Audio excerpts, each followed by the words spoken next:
So, most of us have parts of us that we really don't care for. Most of us have parts of us that we try to hide from other people, which is what's one of the problems that happens when you're dating and you find out this person isn't who I thought they were because that person has been hiding parts of themselves that they're ashamed of. So, what do you suppose it is? I'm going to tell you all of your parts, all of you is needed here. The world needs all of you.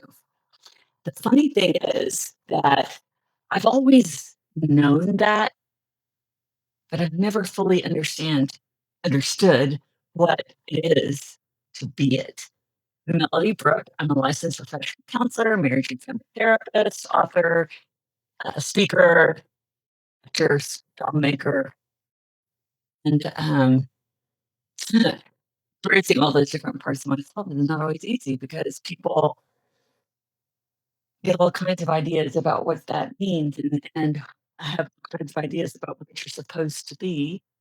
And then I have parts that try to be what other people think they're supposed to be.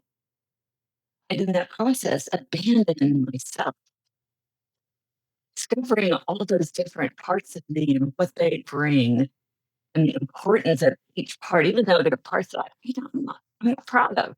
I'm not happy that have shown up in ways that I wasn't happy about. But the truth is, I now understand that all of those parts of me make the whole of who I am. You know what? At core, I really do like me. It's taken me a long time to be able to say that, but it's true. I have unique vision. I have a unique capacity to understand what's going on inside of people and help them understand what's happening themselves. And that's a pretty cool thing. I have this way of coming up with stories that connects with people. And I can coach actors in being able to see themselves and see the project with every part of them that they have available. It's a big gift.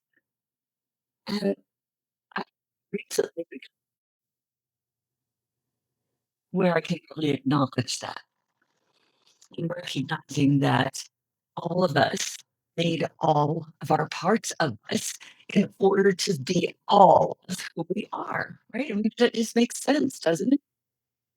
To be all of who we are, we have to accept all of our parts, all the parts that we say, "Oh, I don't like that thing about me. I don't like that thing about me. That thing annoys me."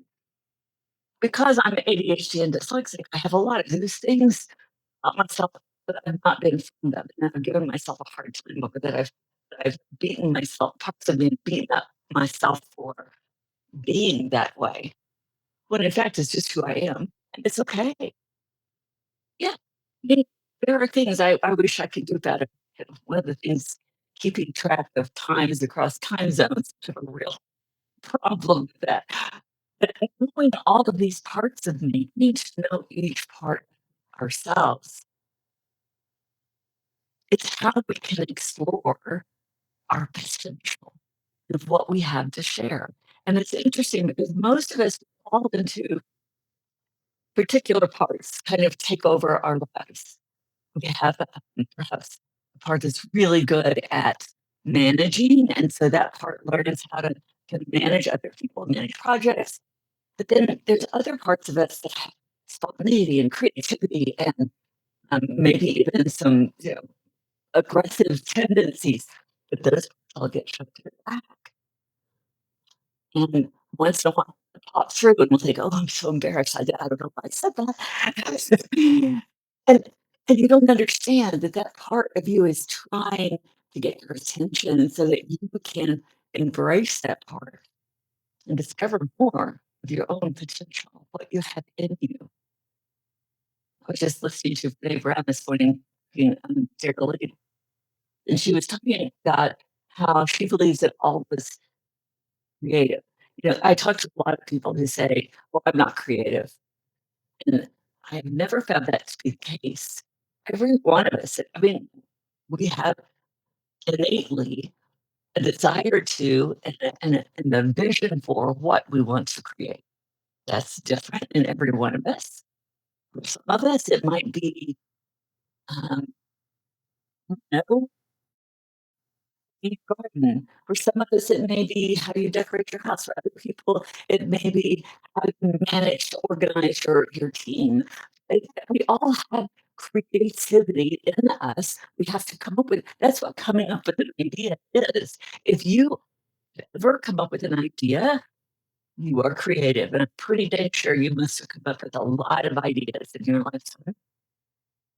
We all have that capacity. When we shut ourselves off and say, "Oh, no, I can't be that. I can't be this. I can't be that. I can only be this one being that's acceptable by the people around me," that's very, very limiting.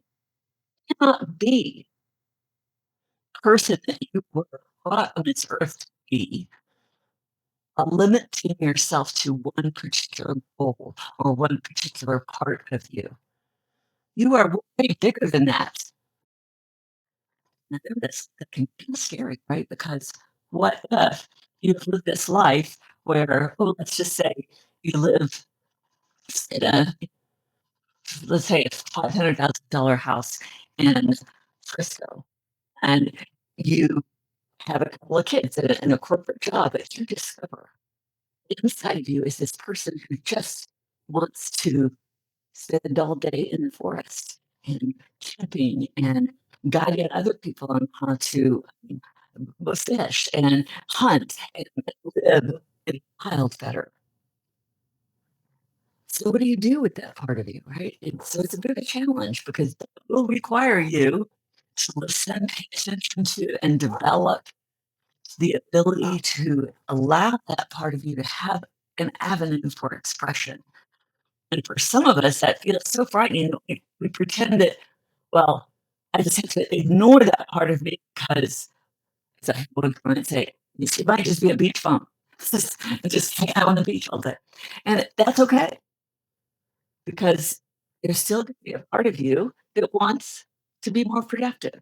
There's still going to be a part of you that wants to be more creative. There's still going to be a part of you that wants to maintain your relationships.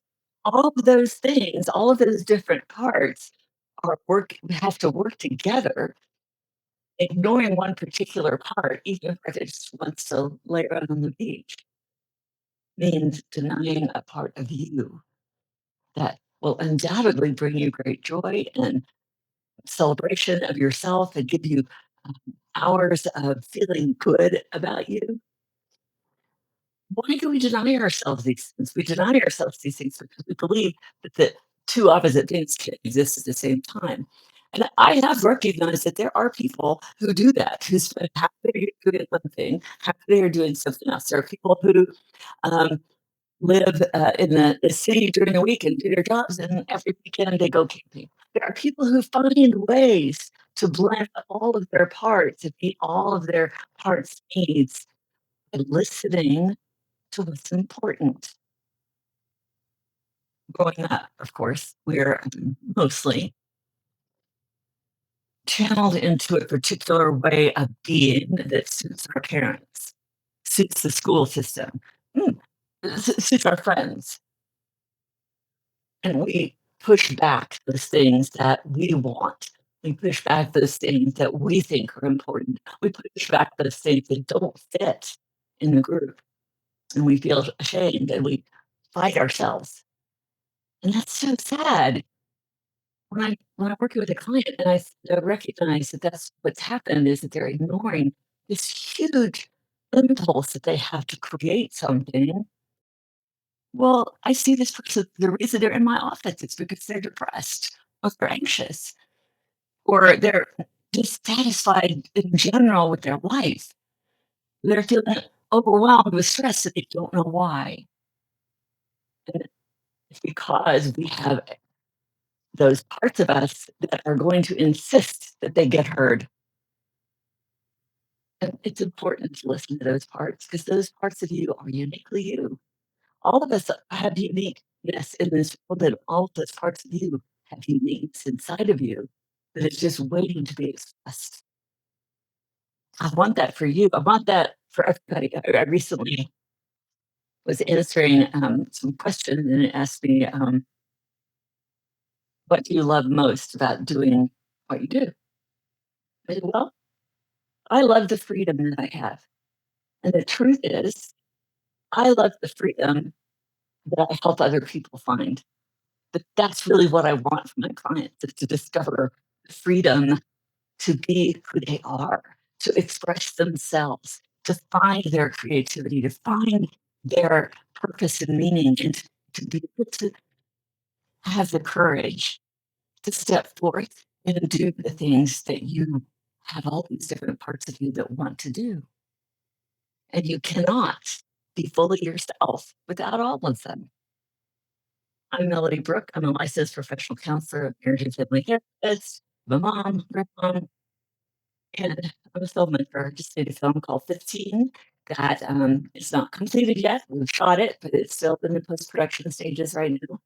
And it expresses some really heartfelt things for me and all the team that I had. And I feel so grateful that all of these people found that creativity within themselves and were willing to share it. That's what I want you to do. That's what I want for every one of us. So thanks for listening.